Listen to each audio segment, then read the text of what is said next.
ഞാൻ കുറച്ച് കമന്റ്സ് വായിക്കാം കേട്ടോ. ആരും ചിരിക്കരുത്, അല്ലെങ്കിൽ വേണ്ട ചിരിച്ചോ, ചിരിച്ചാലും കുഴപ്പമില്ല. എനിക്ക് എന്തായാലും ഇടയ്ക്ക് വായിക്കുമ്പോൾ ചിരി വരാറുണ്ട്. അനിയാ, നിങ്ങൾ പറഞ്ഞതിൽ തെറ്റുണ്ട്. തീർച്ചയായും പൂച്ച ഭക്ഷിച്ചതിന്റെ ബാക്കി നമുക്ക് ഭക്ഷിക്കാം, പക്ഷിയുടെ പറ്റില്ല. പക്ഷെ പട്ടിയുടെ പറ്റില്ല. പൂച്ച ഭക്ഷിച്ചതിന്റെ ബാക്കി നമുക്ക് കഴിക്കാം, പക്ഷെ പട്ടി ഭക്ഷിച്ചതിന്റെ ബാക്കി കഴിച്ചുകൂടാ. അതെന്തോന്നടേ? മിണ്ടരുത്, ഞാൻ പറഞ്ഞോളാം. അടുത്തത്, എന്റെ പൂച്ചയ്ക്ക് വാക്സിൻ ഇല്ല. കാരണം പൂച്ചയ്ക്ക് വാക്സിൻ എടുക്കേണ്ട കാര്യമില്ല, റാബിസ് ഉണ്ടാകത്തില്ല എന്നുള്ളതാണ് അവിടെ പറയാൻ ഉദ്ദേശിക്കുന്നത്.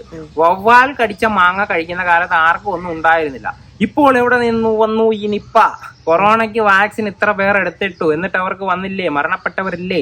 ഇപ്പോഴും കൊറോണ ഇല്ലേ? എന്തൊരു പൊട്ടത്തരം. പൂച്ച കുടിച്ച വെള്ളം നിങ്ങൾ പറഞ്ഞ സയന്റിഫിക്കലി ലാബ് ടെസ്റ്റ് ചെയ്തപ്പോൾ ശുദ്ധമാണ്. പക്ഷെ നായ കുടിച്ചത് മനുഷ്യന് കുടിക്കാൻ പറ്റാത്ത ബാക്ടീരിയ നിറഞ്ഞതാണ്.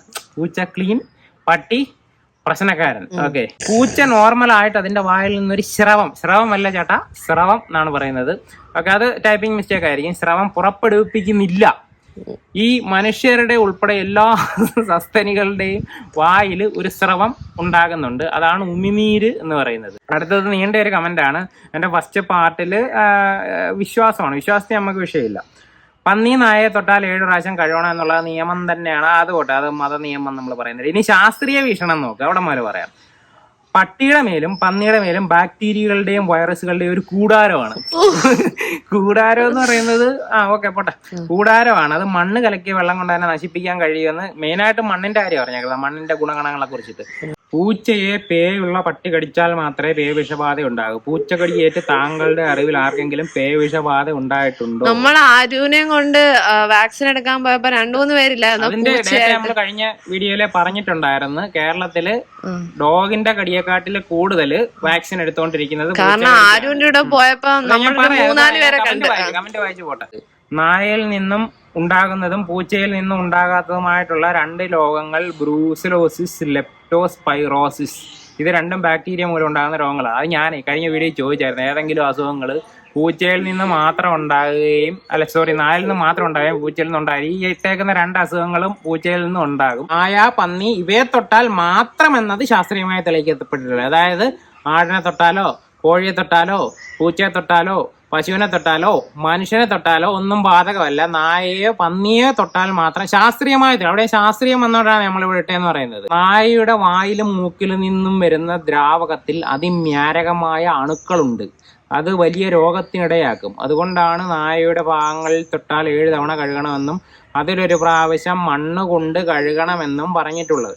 ഇന്നത് ശാസ്ത്രം തെളിയിച്ചിരിക്കുന്നു. ആ ശാസ്ത്രം തെളിയിച്ചിരിക്കുന്നു എന്ന് പറയുന്ന പോയിന്റ്, അങ്ങനെ വരുന്ന കാര്യങ്ങൾക്ക് മാത്രമേ നമ്മൾ ജസ്റ്റ് ഒന്ന് കമന്റ് ചെയ്യുന്നുള്ളൂ. കാരണം അതിനകത്ത് കുറെ കാര്യത്തിൽ ഭയങ്കര മണ്ടത്തരങ്ങളുണ്ട്. അതുകൊണ്ടിട്ടാണ്. അത് ഫോളോ ചെയ്തിട്ട് പോകുന്നവര് പൊയ്ക്കോട്ടെ. പക്ഷെ നമുക്ക് ഒരു പുതിയ ജനറേഷൻ വളർന്നു വരുന്നുണ്ടല്ലോ, എല്ലാരും കൂടെ കേൾക്കാൻ വേണ്ടിയിട്ട് ഉള്ള കാര്യം പറയുന്നതേ ഉള്ളൂ. സംഭവം എന്താണെന്ന് മനസ്സിലായോ? ഡോഗിനെ തൊടാവൂ എന്നും പറഞ്ഞിട്ട് ഞാൻ ഇടയ്ക്കൊരു വീഡിയോ ഇട്ടിട്ടുണ്ടായിരുന്നല്ലോ. ആ വീഡിയോയിൽ ഞാൻ പറഞ്ഞിട്ടുണ്ടായിരുന്നു, പൂച്ചയെ വളർത്തുന്ന അതേ കെയറോട് കൂടി തന്നെ നായയെ വളർത്താൻ, രണ്ടിനെയും തുല്യമായിട്ട് നമുക്ക് പരിഗണിക്കാം എന്നുള്ള സയന്റിഫിക് സൈഡ് പറഞ്ഞതാണ്. എങ്ങനെ നായയെ വളർത്തുന്നു അതേപോലെ തന്നെ നമുക്ക് ക്ലീൻ ആക്കിയിട്ട് വാഷ് ചെയ്തിട്ട് വളർത്താവുന്നിട്ടായിരുന്നു. ഉടനെ തന്നെ ഇതേപോലെ തന്നെ പൂച്ച എന്തോ ഡിവൈൻ ഇതാണ്, അത് ക്ലീൻ ആണ്, അത് സെൽഫ് ക്ലീനിങ് ആണ്, അതിനകത്ത് ബാക്ടീരിയാസ് വൈറസ് ഒന്നും മനുഷ്യനുണ്ടാവത്തില്ല. അത് സ്ഥാപിച്ചെടുക്കാനാണ് ഈ പറഞ്ഞ ആൾക്കാർ കുറേ പേര് ശ്രമിച്ചുകൊണ്ടിരിക്കുന്നത്. ഇതിൻ്റെ ഒരു കാര്യം എന്ന് പറയുന്നത്, ഇതിന് ഈ വിശ്വാസികളിൽ തന്നെ നല്ല അറിവുള്ളവർ ഒരുപാട് പേര് വന്നിട്ട് ഇതിന് എഗൻസ്റ്റ് കമന്റ് ഇഷ്ടം പോലെ ഇട്ടിട്ടുണ്ട്. അതേപോലെ നമ്മുടെ വീഡിയോയ്ക്ക് ലൈക്ക് ചെയ്യുന്നതിൽ 50% കൂടുതൽ ഈ പറഞ്ഞ വിശ്വാസികൾ തന്നെയാണ്. അവർ മനസ്സിലാക്കേണ്ട കാര്യങ്ങൾ എന്തുവാണോ അവർക്ക് അറിയാവുന്ന ഒരുപാട് പേരുണ്ട്. പക്ഷേ എപ്പോഴും ഹൈലൈറ്റ് ചെയ്ത് കാണുന്നതെന്ന് പറയുന്നത് നെഗറ്റീവ് കമന്റ് ഇടുന്ന ഇതേപോലുള്ള ആൾക്കാരെ വെച്ചിട്ടായിരിക്കും നമ്മൾ റീഡ് ചെയ്യുന്നത്. ഒരുപാട് അറിവുള്ള നല്ല ആൾക്കാർ വന്നിട്ട് കമന്റ് ഇട്ട് പോയിട്ടുണ്ട്. ഈ വായിച്ച കമന്റുകളെല്ലാം ഭൂലോക മണ്ടത്തരങ്ങളാണ്. നമുക്ക് ഇപ്പം ഗൂഗിളിൽ സെർച്ച് ചെയ്ത് നോക്കിക്കഴിഞ്ഞാൽ നമുക്ക് എല്ലാത്തിനും 2 സൈഡ് വേണമെങ്കിൽ കിട്ടും. നമ്മൾ എന്തുവാണോ ആഗ്രഹിക്കുന്നത് അതിൻ്റെ ഒരു റിസൾട്ട് ഉണ്ടാക്കാനായിട്ട് പറ്റും. ഇപ്പം ഇതിൻ്റെ എല്ലാ ഫാക്റ്റും ഞാൻ പറയാം. ഇതിനകത്ത് ഒന്നാമത്തെ കാര്യം പറഞ്ഞേക്കുന്നതെന്ന് വെച്ച് കഴിഞ്ഞാൽ, നമ്മൾ ഈ പൂച്ചയുടെ അതായത് ഉമിനീര്, പലരും പറഞ്ഞേക്കുന്ന ഉമിനീരില്ല എന്നാണ്. ഉമിനീരുണ്ട്, അതിനകത്ത് വൈറസ് ഒന്നുമില്ല, ബാക്ടീരിയ ഒന്നുമില്ല. പക്ഷേ ഡോഗിൻ്റെ കയ്യിൽ ഒരുപാടുണ്ട്. അതുകൊണ്ടാണ് അതിനെ തൊട്ട പ്രോബ്ലം എന്നാണ്. തെറ്റ്. പൂച്ചയുടേതിലും അതായത് പൂച്ചയിൽ നിന്നും ഡോഗിൽ നിന്നും മനുഷ്യനുണ്ടാകുന്ന ഒരു വിധത്തിൽപ്പെട്ട പ്രശ്നങ്ങളെല്ലാം കോമൺ ആണ്. അത് അങ്ങ് വളരെ വ്യാപകമായിട്ടൊന്നും ഉണ്ടാകുന്നില്ല. അപ്പം ഞാൻ ചോദിച്ചായിരുന്നു, പൂച്ചയിൽ നിന്ന് മനുഷ്യൻ ഉണ്ടാകാത്തതും എന്നാൽ നായയിൽ നിന്ന് മനുഷ്യന് ഉണ്ടാകുന്നതുമായിട്ടുള്ള ഏതെങ്കിലും അസുഖം ഉണ്ടോ എന്ന് ചോദിച്ചായിരുന്നു. സാധാരണഗതിയിൽ നമുക്ക് തിരിച്ച് കണ്ടുപിടിക്കാൻ പറ്റും. ഉദാഹരണത്തിന് ക്യാറ്റ് സ്ക്രാച്ച് ഡിസീസ് ഉണ്ട്, അതായത് പൂച്ചയുടെ മാന്തൽ കിട്ടിക്കഴിഞ്ഞാൽ ഇൻഫെക്ഷൻ ഉണ്ടാകുന്ന ഒരു പ്രശ്നമുണ്ട്. അത് ഡോഗിൽ നിന്നും ഉണ്ടാകുന്നില്ല. അതേപോലെ ഏതെങ്കിലും അസുഖം തിരിച്ചുണ്ടോ എന്ന് ചോദിച്ച് അതിന് മറുപടി ഒന്നും കിട്ടിയിട്ടില്ല. തപ്പിയെടുത്താൽ കിട്ടും കേട്ടോ, അങ്ങനെ ഉണ്ടായിരിക്കും, അതും റയറായിട്ട് ഉണ്ടാകാറുള്ളതാണ്. അപ്പോൾ ഡോഗിൽ നിന്നുണ്ടാകുന്ന എല്ലാ അസുഖങ്ങൾക്കും ഉള്ള സാധ്യത പൂച്ചയിൽ നിന്നും ഉണ്ടാകാനായിട്ടുള്ള പൂർണ്ണമായിട്ടുള്ള ചാൻസ് ഉണ്ട്. റാബിസിന്റെ കേസും അതേപോലെ തന്നെ. ലോകാരോഗ്യ സംഘടനയുടെ വെബ്സൈറ്റിൽ, ലോകാരോഗ്യ സംഘടന എന്തുവാണെന്നറിയാമല്ലോ, അതിന്റെ വെബ്സൈറ്റിൽ ഡയറക്റ്റ് ആയിട്ട് പറഞ്ഞിട്ടുണ്ട്, പൂച്ചയിൽ നിന്നേക്കുന്ന മുറിവുകൾക്ക് നായയിൽ നിന്നേക്കുന്ന മുറിവിന്റെ ഇരട്ടി സാധ്യത ഇൻഫെക്ഷൻ ഉണ്ട് എന്നുള്ളത് വളരെ സെന്റൻസ് അടിവരയിട്ട് പറയുന്നുണ്ട്. അതേപോലെ തന്നെ ഉണ്ടാകാൻ സാധ്യതയുള്ള രോഗങ്ങളുടെ ലിസ്റ്റും പറയുന്നുണ്ട്. പിന്നെയും ഇതേപോലുള്ള കാര്യങ്ങൾ, പൂച്ചയ്ക്ക് വായി സ്രവം ഉണ്ടാകത്തില്ല എന്നൊക്കെ പറയുന്നത് എന്ത് മണ്ടത്തരമാണ്. ഉമിനീരില്ലാത്തിനുണ്ടാവുന്നതല്ലേ. പൂച്ച സെൽഫ് ക്ലീനിങ് ആണെന്ന് പറയുന്നതിന്റെ ഒരു ഫാക്ട് എന്ന് പറയുന്നത് അത് എപ്പോഴും ദേഹം എല്ലാം നക്കി വൃത്തിയാക്കിക്കൊണ്ടിരിക്കും. ഡോഗ് ശരീരം ഫുള്ള് നക്കി വൃത്തിയാക്കിക്കൊണ്ടിരിക്കത്തില്ല. പക്ഷെ അവന് എവിടെയെങ്കിലും മുറിവുണ്ടെന്നുണ്ടെങ്കിൽ അവിടെ മാത്രം നക്കുന്നതാണ് നമ്മൾ കാണുന്നത്. ഈ നക്കി വൃത്തിയാക്കിക്കൊണ്ടിരിക്കുമ്പോൾ പൂച്ച എന്ത് സംഭവിക്കുന്നത്, എൻ്റെ വായിലുള്ള ഉമിനീര് ദേഹത്തെല്ലാം പറ്റുമല്ലേ. ഇവർക്ക് ഉമിനീരിനെയാണ് ഭയം എന്നുണ്ടെന്നുണ്ടെങ്കിൽ പൂച്ചയുടെ എവിടെ തൊട്ടാലും അതിൻ്റെ ഉമിനീരിൻ്റെ അംശം കാണും. നമ്മൾ കൈയിടും. നമ്മൾ സിമ്പിളായിട്ട് ഇത്രയും ചിന്തിക്കേണ്ട കാര്യമേ ഉള്ളൂ. നന്നായിട്ട് ഈ പറഞ്ഞ ഏത് ആനിമലിനെയോ മനുഷ്യനെയോ എന്തിനെ തൊട്ട് കഴിഞ്ഞാലും പുറത്ത് പോയിട്ട് വീട്ടിൽ വന്നു കഴിഞ്ഞാലും നന്നായിട്ട് സോപ്പോ ഹാൻഡ് വാഷോ ഇട്ടിട്ട് കൈ കഴുകുക. ഇതാണ് സയന്റിഫിക് സൈഡ്. ഞാൻ ഉത്തരം പറയുന്നത് സയന്റിഫിക് സൈഡിന് മാത്രമാണ്.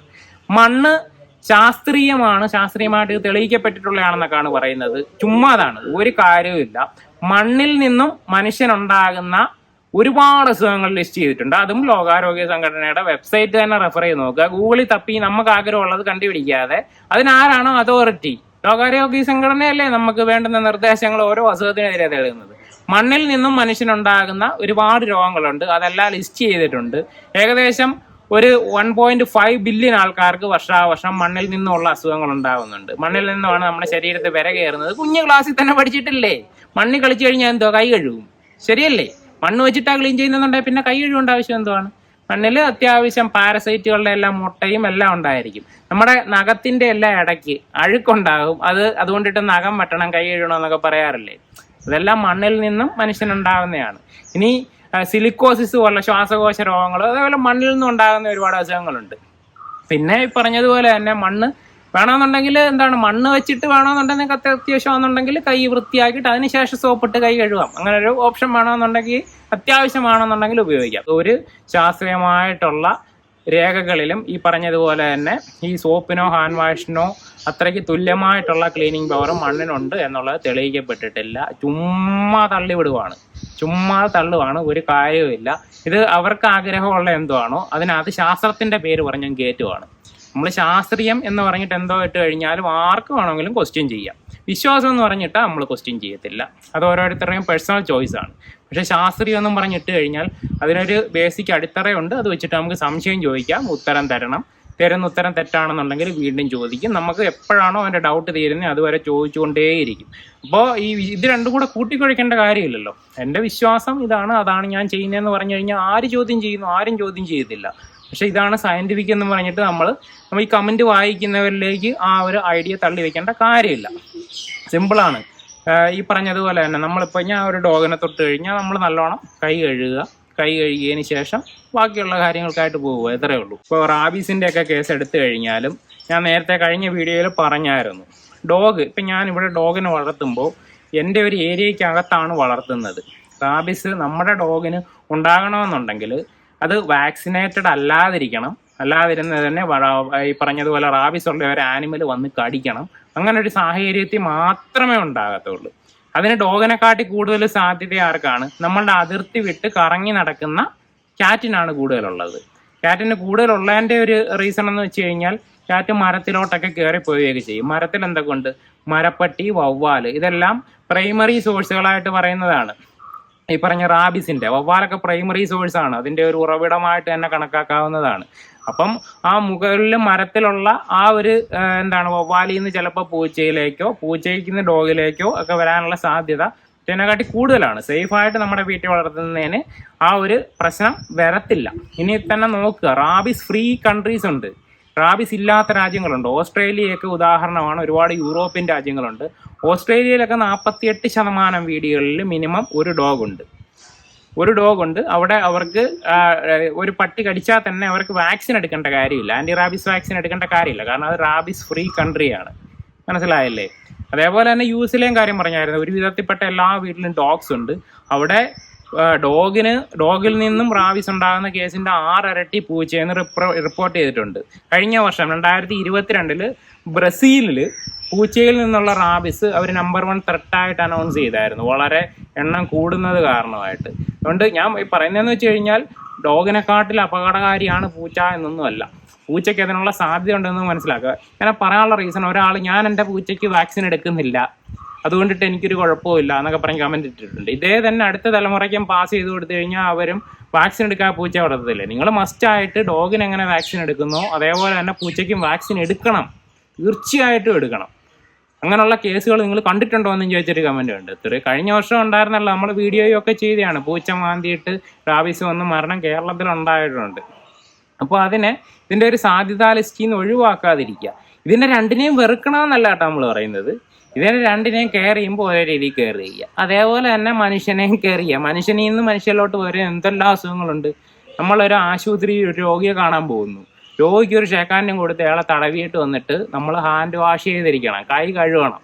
കൈ കഴുകിയിട്ട് മാത്രമേ നമ്മൾ ആഹാരം കഴിക്കുകയും മുഖത്ത് തൊടിയുകയൊക്കെ ചെയ്യാവുള്ളൂ. ഇതെല്ലാം ലോകാരോഗ്യ സംഘടനയുടെ മാനദണ്ഡങ്ങളിലുള്ളതാണ്. നമ്മൾ എങ്ങനെ വാഷ് ചെയ്യണമെന്നുള്ള രീതി, ഒരു പ്രോട്ടോക്കോൾ കൃത്യമായിട്ട് അവിടെ കൊടുത്തിട്ടുണ്ട്. അതിൽ ഡോഗിനും ക്യാറ്റിനും ഒരേ പ്രോട്ടോക്കോൾ തന്നെയാണ് ഫോളോ ചെയ്തേക്കുന്നത്. ആനിമൽ ബൈറ്റ് എന്ന് പറയുന്ന ആ ഒരു സെക്ഷനിൽ ഒരേ പ്രോട്ടോക്കോളാണ് രണ്ടിനും കൊടുത്തേക്കുന്നതെന്ന് പറയുന്നത്. അപ്പോൾ ഇത്രയും കാര്യം നമ്മൾ ഇതിനകത്തൊന്ന് പറഞ്ഞതേ ഉള്ളൂ. ഇപ്പോൾ ഇതിൻ്റെ പേരിൽ ഏകദേശം ഒരു 2300 കമൻ്റ് എങ്ങാണ്ടുണ്ട്. ആ ഒരു കമൻറ്റിനകത്ത് പലരും എന്ന് പറയുന്നത് ഈ വിഷയത്തിൽ നിന്ന് വ്യതിചലിച്ചങ്ങ് പോകും. അപ്പോൾ പറഞ്ഞ് മറ്റു കാര്യങ്ങളിലെ അടിയാവും. അതിനകത്ത് നമുക്ക് ബാധ്യതയില്ല. പക്ഷേ ഈ പറഞ്ഞതുപോലെ തന്നെ പെറ്റ്സിനെ വളർത്തുമ്പോൾ ഇപ്പം ഞാനൊരിക്കലും ഡോഗിനെ ഉമ്മ വയ്ക്കാനോ പൂച്ചയെ ഉമ്മ വയ്ക്കാനോ ഉള്ള ഒരു മെസ്സേജ് ഒരിക്കലും പാസ് ചെയ്യുന്നില്ല എന്ന് മാത്രമല്ല, അങ്ങനെ ചെയ്യണ്ട എന്നുവരെ നമ്മൾ വീഡിയോ ചെയ്തിട്ടുണ്ട്. സംഭവം ഇടയ്ക്ക് വെച്ചിട്ട് നമ്മൾ ഷോർട്സ് ഇട്ടായിരുന്നു, ആമിയെ ട്യൂണ് ഉമ്മ വയ്ക്കാൻ വരുന്നത്. നിങ്ങൾ ആ വീഡിയോ എടുത്ത് നോക്കിക്കഴിഞ്ഞാൽ ആമിയെ അതിനകത്ത് ട്യൂണ് ഉമ്മ വെച്ചിട്ടില്ല. ഇതൊക്കെ ഒരു സിനിമാറ്റിക് ഒരു ഫീലിൽ കാണുക, ഒരു തമാശ ആയിട്ട് കാണുക. നമ്മളത് ഉമ്മ വയ്ക്കുന്നത് ഒരു മെസ്സേജ് ആയിട്ട് ഞാൻ സ്ഥിരം ഉമ്മ വെക്കുമായിരുന്നു, അത് ഏട്ടനാണ് നിർത്തല. നമ്മൾ വേണ്ടാന്ന് പറഞ്ഞിട്ടുണ്ട്, ആമിയുടെ അടുത്ത് വേണ്ടാന്ന് പറഞ്ഞിട്ടുണ്ട്. ആ ഡോഗെന്നല്ല, പൂച്ചയാണെങ്കിലും ചെയ്യരുത്, ആടിനെ ആണെങ്കിലും ചെയ്യരുത്. ആടെന്ത് മോശമാണെന്നു? ആടാണെന്നുണ്ടെങ്കിലോ പശുവാണെന്നുണ്ടെങ്കിലോ പന്നിയാണെന്നുണ്ടെങ്കിലോ കന്നുകാലികളിൽ നിന്ന് പകരുന്ന ഒരുപാട് അസുഖങ്ങളുണ്ട്. ഇപ്പം നിങ്ങൾ ഈ വാഷിംഗ് ഹാബിറ്റ് എന്ന് പറയുന്ന ഡോഗിന് മാത്രമായിട്ടല്ല, എല്ലാ ആനിമൽസിനെയാണ് കണത്തിപ്പെടുന്നത്. കാറ്റൽസിൽ നിന്ന് മനുഷ്യന് വരുന്ന ഒരുപാട് അസുഖങ്ങളുണ്ട് കേട്ടോ. ഡോഗ്സിൽ നിന്ന് വരുന്നതിനെക്കാട്ടി കൂടുതലുണ്ട്.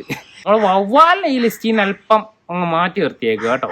കാരണം വവ്വാല് പല അസുഖങ്ങളുടെയും വൈറസുകളുടെയും ഒരു സോഴ്സ് എന്ന് വെച്ച് കഴിഞ്ഞാൽ ഇപ്പൊ റാബിസ് ഉണ്ടാകുന്നെന്ന് വെച്ചു, റാബിസ് പൂച്ചയ്ക്കുണ്ടായാലും ഡോഗിനുണ്ടായി കഴിഞ്ഞാൽ ഇത് മരിക്കും. നമ്മളെപ്പോലെ വിക്ടിമാണ്, നമ്മളെപ്പോലെ ഇരയാണ്. അവർക്ക് വന്നാൽ അവർ മരിക്കും, നമുക്ക് വന്നാൽ നമ്മൾ മരിക്കും.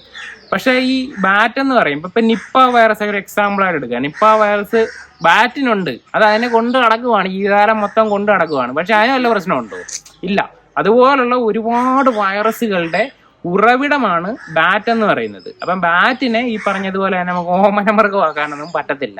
അത് നമ്മളെപ്പോലെ ഒരു രീതിയൊന്നുമല്ല, ഇത് കൊണ്ട് നടന്ന് എല്ലായിടത്തും കൊടുക്കുന്ന ആളാണ്. അപ്പോൾ എന്തായാലും ഈ വീഡിയോയിൽ അത്രയും കാര്യം ഒന്ന് ഷെയർ ചെയ്തെന്നേ ഉള്ളൂ. നമ്മൾ എന്താണോ നിങ്ങളുടെ വിശ്വാസം അതിൽ നിങ്ങൾ വിശ്വസിച്ചോളൂ, അത് പേഴ്സണൽ ചോയ്സ് ആണ്, അതിലൊന്നും ഒരു വിഷയമില്ല.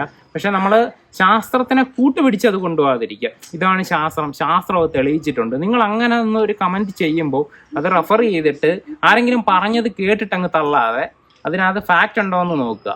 ഫാക്റ്റ് ഉണ്ടോ എന്ന് ചെക്ക് ചെയ്യുമ്പോൾ ചുമ്മാ ഗൂഗിളിൽ കയറിയിട്ട് അങ്ങ് അടിച്ചു നോക്കിക്കഴിഞ്ഞാൽ നിങ്ങൾ ആഗ്രഹിക്കുന്നതായിരിക്കും നിങ്ങൾക്ക് കിട്ടുന്നത്. അത് ഗൂഗിളിൻ്റെ ഒരു സജഷൻ മെക്കാനിസം അനുസരിച്ചിട്ട് അങ്ങനെയാണ് വരുന്നത്. അതിന് അത് കറക്റ്റായിട്ടുള്ള ഒരു ഇൻഫർമേഷൻ പാസ് ചെയ്യാനുള്ള അതോറിറ്റി എന്ന് പറയുന്നത് ലോകാരോഗ്യ സംഘടനയാണ്. ലോകാരോഗ്യ സംഘടന പല ഡേറ്റാസ്, റിസർച്ചുകൾ ഇതെല്ലാം കളക്ട് ചെയ്തിട്ട് അവരാണ് അതിനുള്ള ഇൻഫർമേഷൻ നമുക്ക് തരുന്നത്. അപ്പോൾ ലോകാരോഗ്യ സംഘടനയുടെ സൈറ്റിൽ കയറിയിട്ട് ഇന്ന അസുഖത്തിനെ കുറിച്ചിട്ട് സെർച്ച് ചെയ്യുക, അതിൻ്റെ മാനദണ്ഡങ്ങൾ, വരാൻ സാധ്യത എങ്ങനെയാണ്, അതേപോലെ തന്നെ അതിന് നമ്മൾ പാലിക്കേണ്ട പ്രോട്ടോക്കോളുകൾ അതൊക്കെ നോക്കുക. ഒക്കെ നോക്കി അതായിരിക്കും അതിൻ്റെ ഡേറ്റ എന്ന് പറയുന്നത്. അപ്പോൾ അത് വെച്ചിട്ട് കമൻറ്റ് ചെയ്യുക. അല്ലെന്നുണ്ടെങ്കിൽ നിങ്ങൾ തന്നെ അപഹാസ്യരായി തീരും. നിങ്ങൾ ഇങ്ങനെ കമന്റ് ഇടുന്ന കുറച്ച് പേരെന്ന് പറയുമ്പോൾ ഇപ്പൊ നിങ്ങളുടെ കമ്മ്യൂണിറ്റിയിൽപ്പെട്ട ബാക്കിയുള്ളവരെ കൂടിയിട്ട് നാണം കെടുത്തുന്ന ഒരു പരിപാടിയാണ് ഇതേപോലുള്ള മണ്ടത്തരങ്ങൾ ഇട്ട് വയ്ക്കുമ്പോൾ പറ്റുന്നതെന്ന് പറയുന്നത്. അതിന് താഴെ എന്തായാലും അത് തന്നെ ഒരുപാട് പേര് പറഞ്ഞിട്ടുണ്ട്. എല്ലാവരെയും കൂടെ നമ്മൾ അതിനകത്ത് ആ ഒരു കാറ്റഗറിയിലോട്ട് പെടുത്തുമല്ല. കമന്റ് ഇട്ടതിനകത്ത് മണ്ടത്തരം ഉള്ളത് കൊണ്ടിട്ടാണ് നമ്മൾ മെൻഷൻ ചെയ്തത്. അപ്പോൾ അത് ഈ ഒരു വെറ്റിനറി ഡോക്ടർ അല്ല വെറ്റിനറി സ്റ്റുഡൻറ്റ് എന്നൊക്കെ പറഞ്ഞ് കമന്റ് ചെയ്യുമ്പോഴത്തേനും ഒരുപാട് പേര് ശരി അങ്ങനെയാണല്ലോ എന്നൊക്കെ വിചാരിക്കും. അങ്ങനൊന്നുമില്ല, മനസ്സിലായല്ലേ? അപ്പോൾ അത്രയേ ഉള്ളൂ കാര്യം.